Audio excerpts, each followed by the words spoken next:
श्रोता प्रेमियों, मैं राम सागर शास्त्री आप लोगों के समक्ष एक प्रसंग रखने जा रहा हूं। सुखदेव विवाह।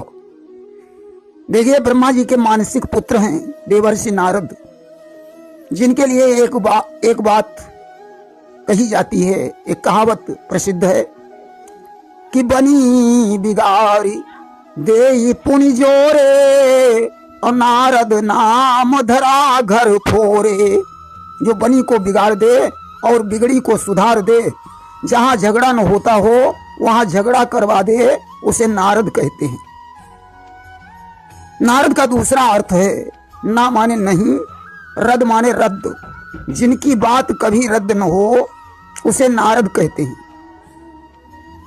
सजनों, एक बार की बात है, देवर्षि नारद ने हाथ में वीणा उठाई और नारायण नारायण करते हुए कैलाश पर्वत के लिए प्रस्थान किया कि एक बार नारद ऋषि लिए हस्त सुचिबीन, गबने गिरी कैलाश को गावत गिरा प्रवीण।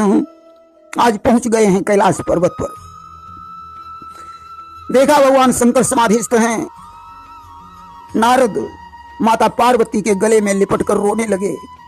पार्वती जी ने पूछा, नारद क्यों रो रहे हो? क्या किसी ने तुम्हारा अपमान कर दिया? बोले न। क्या तुमने किसी को कोई वचन दिया जिसे पूरा नहीं कर सके?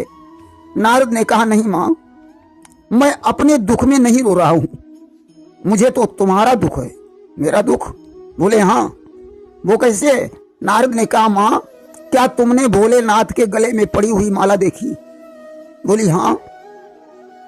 कहा, क्या तुम जानती हो वो माला किसकी है? बताया, मुंडों की है। कहा, ये मुंड किसके हैं? पार्वती ने कहा, मालूम पड़ता है ये मेरे ही मुंड है। नारद ने कहा, हाँ मां, वो तुम्हारे ही मुंड हैं, क्योंकि भोलेनाथ अमर कथा जानते हैं, इसलिए वे अमर हैं। तुम जब मरती हो तो वे तुम्हारे मुंडों की माला बना लेते हैं। अगर तुम अमर कथा सुन लो तो तुम भी अमर हो जाओगी। वे तुम्हारे पति हैं, उन्हें अमर कथा सुनानी चाहिए, परंतु तुम्हें नहीं सुनाई। अब तुम्हें विचार करो कि भोलेनाथ तुम्हें कितना चाहते हैं। आज नारद ने आग लगा दी, वीणा उठाई और वहां से प्रस्थान कर दिया। और इधर क्या हुआ कि पार्वती में इस तरह भड़की जब ये आग, अनशन पाटी ले पड़ी, दिया अन्न जल त्याग। आज पार्वती ने अनशन पाटी ले ली। इधर भगवान शंकर की समाधि खुली कि खुली जब योगेश की वह समाधि अभिराम, मुख से निकला शब्द ये जय मायापति राम। आज राम राम कहते हुए भोलेनाथ ने आंखें खोली तो देखा पार्वती गुस्से में पड़ी हैं। आज भोलेनाथ उन्हें मनाने के लिए पहुंचे कि है प्राण प्रिय, हैं ये क्या बोलो तो ढंग बे ढंगा क्यों, बेवक्त फूल से मुखड़े का हो रहा मलिन रंग है क्यों। पार्वती ने कहा, जाओ नाथ, तुम बड़े कपटी हो। कपटी? और मैं? कहा हाँ। बोले क्यों? कहा सुनो कि अमर कथा जानत रहे हे प्रभु दीन दयाल, कारण क्या नाही कही बतलाओ तत्काल। अमर कथा जानते हुए भी तुमने आज तक मुझे नहीं सुनाई। शिव ने कहा, प्रिय, तुम्हें अमर कथा का नाम किसने बता दिया? क्या यहां देवर्षि नारद आए थे? बोली हाँ, आए तो थे। शिव ने कहा, प्रिय, अमर कथा तुम्हारे भाग्य में लिखी नहीं है, और अमर कथा कोई मामूली चीज नहीं है। कि शिव बोले अमर कथा ऐसी सबको न सुनाई जाती है, जो कोई इसको सुनता है उसको यह अमर बनाती है। यह कथा वो कथा है कि इसे जो भी सुन लेगा वह अमर हो जाएगा। पार्वती ने कहा, परंतु प्रभु मुझे तो सुनानी ही पड़ेगी। आज भोलेनाथ पार्वती को एक निर्जन वन में ले आए, ताली बजाई, समस्त जीव जंतु भाग गए, परंतु वहां एक तोते का अंडा रखा हुआ था जिसमें अभी प्राण नहीं पड़े थे। भोलेनाथ अमर कथा सुनाने लगे।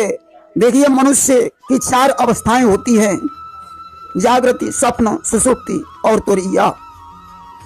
इसमें जगने को जागृत, नींद को स्वप्न, और जो मनुष्य नींद उचटने पर या कहे कि आज हम अचेत होकर सोए, ऐसी अवस्था को सुषुप्ति, और परमेश्वर के ध्यान में लीन होकर जिसके शरीर की सुधिबुध खो जाए, ऐसी अवस्था को तुरीया अवस्था कहते हैं।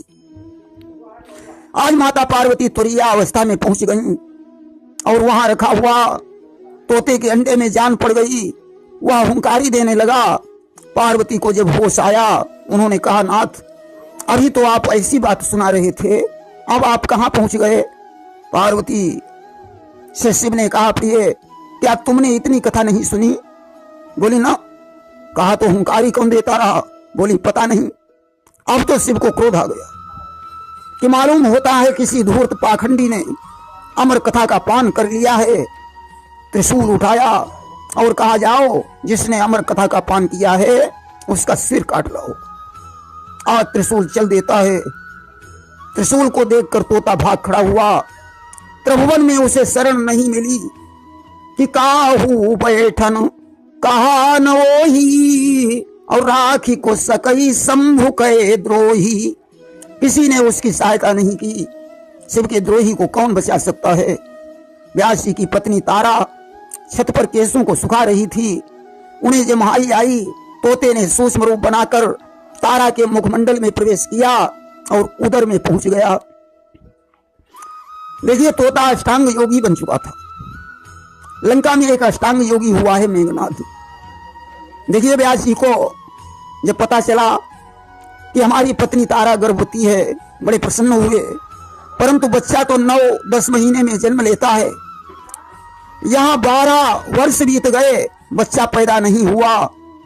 एक दिन व्यास जी को गुस्सा आया, कमंडल से जल लिया और कहा, कौन दुष्ट है जो अपनी मां को परेशान कर रहा है, बाहर क्यों नहीं निकलता? सुखदेव जी ने पेट के अंदर से ही जवाब दिया, पिताजी यद्यपि मैं यहां नरक में हूं, लेकिन पंचभूत की माया मुझे छू नहीं पा रही है। राग, द्वेष, विरह, प्रेम, मिलन, उद्गार, यही पंचभूत की माया है। सुखदेव ने कहा, पिताजी जब मैं बाहर आऊंगा आप मुझे बेटा कहेंगे, मां मुझे पुत्र कहेगी, मैं मोह की जंजीर में जकड़ जाऊंगा, इसलिए बाहर नहीं निकलूंगा।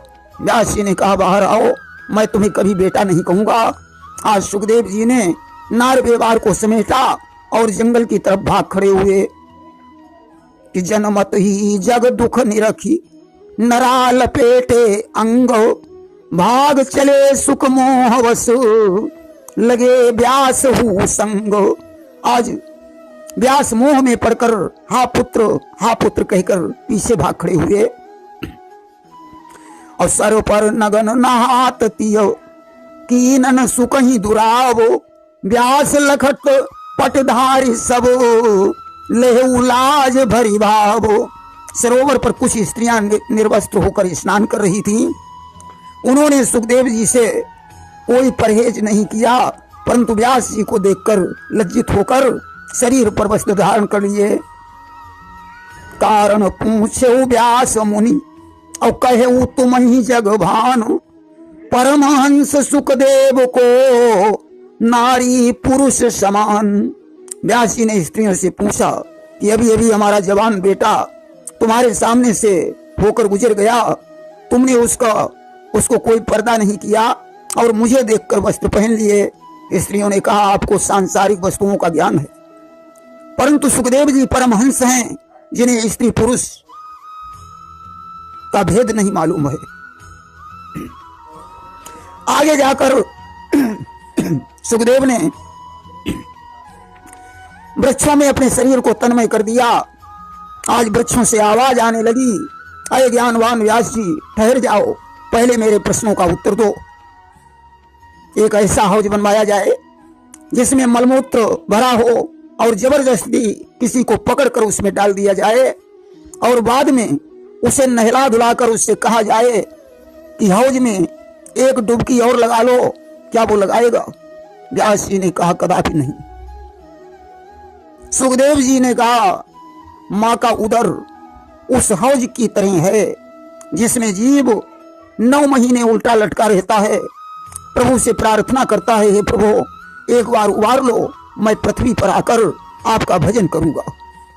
परंतु जैसे ही जीव जमीन पर आता है, माया में लिप्त होकर परमात्मा को भूल जाता है।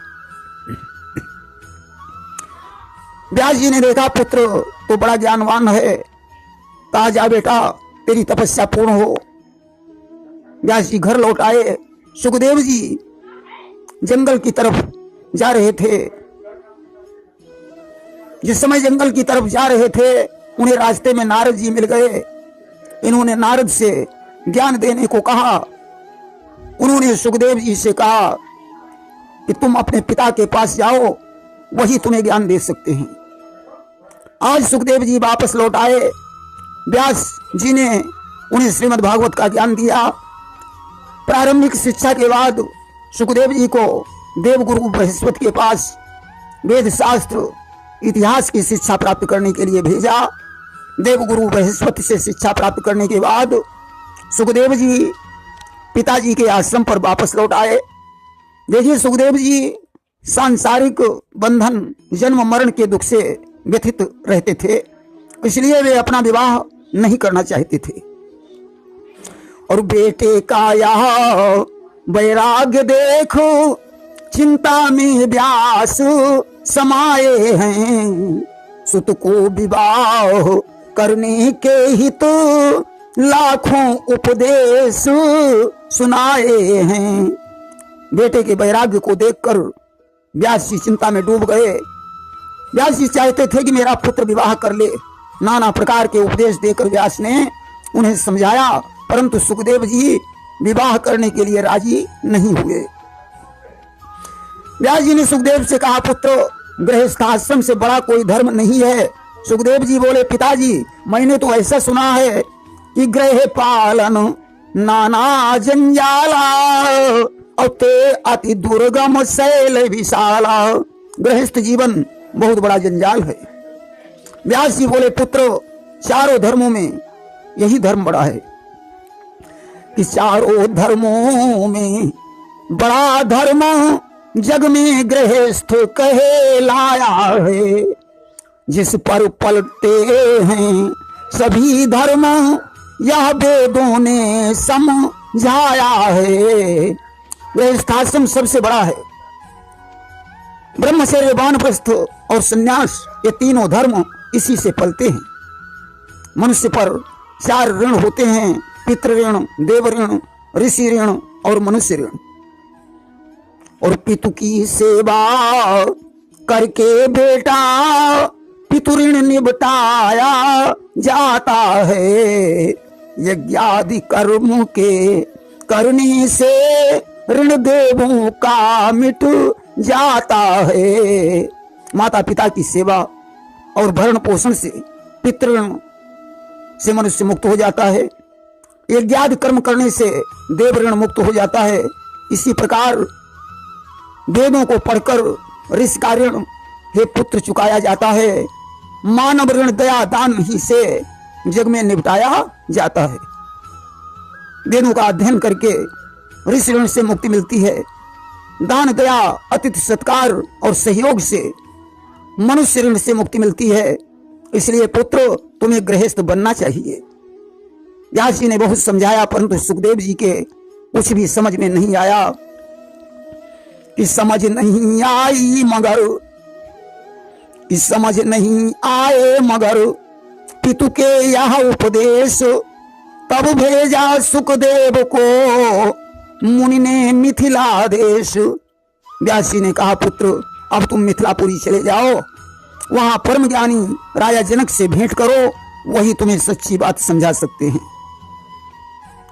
राजा जनक राज्य का संचालन करके भी मुमुक्ष थे। उन्हें विदेह राज कहा गया है। आज सुखदेव जी जनक के पास पहुंचे। जनक ने कहा, सुखदेव, ये बात बिल्कुल सत्य है कि गृहस्थाश्रम से बड़ा कोई धर्म नहीं है। कहा जनक ने, जगत में मानव धर्म प्रधान, इससे बढ़कर है नहीं कोई धर्म महान। आप विवाह करके भी विरक्त रह सकते हो। राजा जनक का उपदेश सुखदेव जी के ऊपर अपना प्रभाव डाल गया और वो विवाह करने के लिए तैयार हो गए कि जनक राज की इस तरह समझ आ गई सीख, सोच लिया सुखदेव ने शादी करना ठीक। उन्होंने लौटकर पिताजी से कहा, पिताजी, अब मेरी शंका का निवारण हो चुका है, आज तो मैं विवाह के लिए तैयार हूं। व्यास जी ने आज देवगुरु बृहस्पति से कहा, मेरा पुत्र विवाह के लिए तैयार है, आज तो योग्य कन्या तलाश करो। देवगुरु पहुंचे तभी ब्रह्मा जी के पास, बोले मुनि सुखदेव ही तो कौन सुता है खास। बृहस्पति जी ने ब्रह्मा से कहा, सुखदेव के योग्य कन्या बताइए, वे विवाह करने के लिए तैयार हैं। और ब्रह्मा ने कहा, बरिहिसद जो पितरों में प्रमुख कहाते हैं, जिनको गंधर्व यक्ष किन्नर आकर निज शीश झुकाते हैं। ब्रह्मा ने कहा, पितरों के मुखिया बरिहिसद हैं, जिन्हें देव राक्षस यक्ष गंधर्व नाग आदि सभी प्रणाम करते हैं। बरिहिसद के यहाँ कोई संतान ने जन्म नहीं लिया तो वे दुखी हो गए। एक बार दुखी अवस्था में बरिहिसद बैठे हुए थे, उसी समय पुलस्त ऋषि आ गए। उन्होंने चिंता का कारण पूछा। बरिहिसद ने कहा, मुनिवर, मेरे कोई संतान नहीं है, इसलिए मैं दुखी हूं। पुलस्त ने कहा, चिंता मत करो, मैं तुम्हें आशीर्वाद देता हूं कि तुम्हारे घर में एक परम विदुषी कन्या का जन्म होगा। और ऋषि बार पुलस्त की दाया से बरिहिसद ने कन्या पाई है, साक्षात योग की मूर्ति वह जग में पीवरी कहाई है। वह कन्या साक्षात योग की मूर्ति है, उसका नाम पीवरी है। उसने मेरी बड़ी तपस्या की, मैंने प्रकट होकर उसे वरदान मांगने को कहा तो पीवरी ने मुझसे कहा, ब्राह्मण, मुझे वेदज्ञ ज्ञानी और योगी पति का वरदान दीजिए। कि योगी पति का वरदान प्रथम मैंने ही उसे गहाया है, उससे ही ब्राह्म विवाह करो, संयोग आज शुभ आया है। आज पीवरी विवाह के योग्य है, सुखदेव का जोड़ उसी से मिलता है। अब तो विवाह की तैयारी होने लगी। सुखदेव जी उस समय 25 वर्ष के थे। आज पीवरी के साथ ब्राह्म विवाह हो गया। सुखदेव जी गृहस्थाश्रम में रहकर भी तपस्या और योग का अनुसरण करते थे। देखिए, इन्होंने ही राजा परीक्षित को संपूर्ण भागवत सुनाकर मुक्ति प्रदान की थी। अब तो सज्जनों, कुछ दिनों के पश्चात पीवरी के द्वारा 12 पुत्र और 1 कन्या का जन्म हुआ। कि कुछ दिन के बाद पीवरी ने 12 पुत्रों को जन्म दिया। एक कन्या कीर्ति मती जाई, जिसे अनुभूप को ब्याह दिया। पीवरी के द्वारा 12 पुत्र उत्पन्न हुए। उपमन्यु, भूरिश्रवा, प्रभु, शंभु, कृष्ण, कृष्ण गौर, श्वेत कृष्ण, गौर श्याम, धूम्र, अरुण, नील और वादरी। 12 पुत्रों को पढ़ने के लिए इन्होंने 12 ऋषियों के पास भेजा। एक कन्या उत्पन्न हुई थी जिसका नाम कीर्तिमती था, जिसका विवाह इन्होंने भरद्वाज वंशी काम्पिल्य नगर के राजा अणु के साथ कर दिया, जिससे महर्षि ब्रह्मदत्त का जन्म हुआ। कि उससे जन्मे मुनि ब्रह्मदत्त, जो परम तेजसी सुचिदानी, सब जीवों की भाषाओं का रखते थे ज्ञान ब्रह्म ज्ञानी। ब्रह्मदत्त को देवर्षि नारद ने ब्रह्म ज्ञान का उपदेश दिया था। ब्रह्मदत्त सभी जीवों की भाषाएं जानते थे। सज्जनों, सुखदेव जी ने चारों ऋणों से मुक्ति प्राप्त की गृहस्थाश्रम का पालन करके, और पिताजी से आज्ञा लेकर सुमेरु पर्वत पर जाकर जप और ध्यान करके मोक्ष को प्राप्त किया। बोलिए वृंदावन बिहारी लाल की जय।